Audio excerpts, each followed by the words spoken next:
I used to think the world operated according to clear rules, that every accident had a logical cause, and that humans could understand everything around them. That day, however, taught me that truth often hides in the smallest details, and what seems still may be screaming louder than any words. Ella, my niece, lay on a hospital bed, surrounded by clear tubes and machines that emitted a constant mechanical hum, as if they were breathing for her. She had been in a coma for 3 days following a car accident, and those 3 days were enough to make time itself stop inside the stark white room. The doctor described her condition as a severe neurological injury. Dry words, but they did nothing to ease my anxiety or fill the hollow ache in my chest. I sat beside her, holding her hand. It was warm, but powerless, lifeless, as if it were a fragile shell containing something precious. Liam, my 8-year-old son, stood silently next to me. He didn't cry, didn't scream, but he refused to let go of Ella's hand. I whispered to him gently, "Sweetheart, she's just sleeping." He shook his head with quiet determination. "No, Mom, she's holding something." I glanced at him, then at Ella's hand, tightly clenched until her knuckles were pale. My heart jumped. Perhaps a muscle spasm, the nurse had said, but a strange feeling crept over me. This was more than a spasm. Someone had left a message for the one who would notice. I pressed her fingers gently, and a small, folded note slipped into my palm. My hands trembled as I unfolded it, revealing shaky handwriting. "If something happens to me, this isn't an accident. Find my phone. I've hidden it."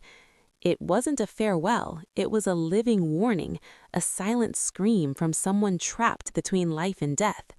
Suddenly, the machine's steady beeping turned into a piercing shriek. The heart monitor's rhythm became an unending alarm. Nurses rushed in, and the doctor shouted orders at a frantic pace. I was escorted out with Liam, gasping for air in the narrow corridor, the note burning in my hand. Liam's eyes were wide with worry. "Mom, is Ella going to die?"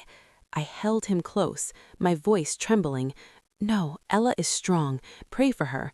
But all I could think about was the note. "This isn't an accident. Find my phone."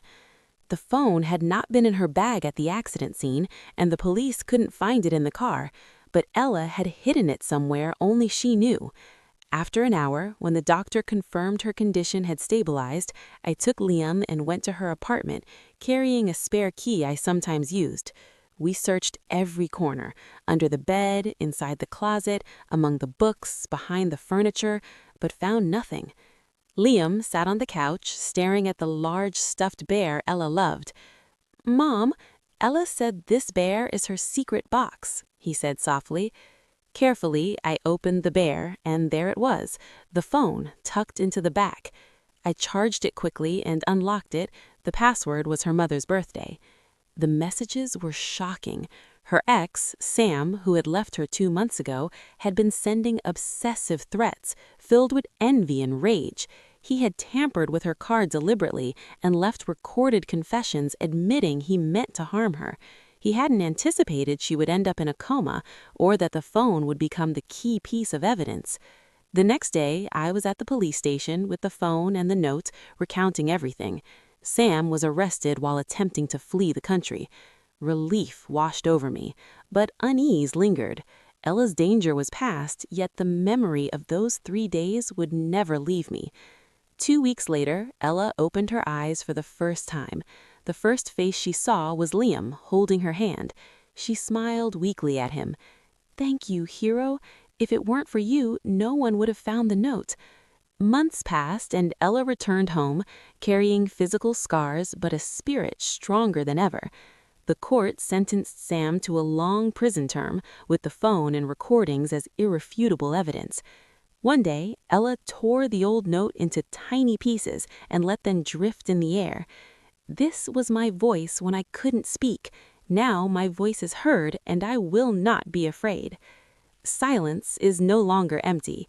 Sometimes a child's gaze, a gentle touch, or a small piece of paper hidden in a stuffed bear can reveal the whole truth. Life goes on, but certain moments remain etched in memory, screaming silently, teaching you to observe, trust your instincts, and endure even when the world seems calm.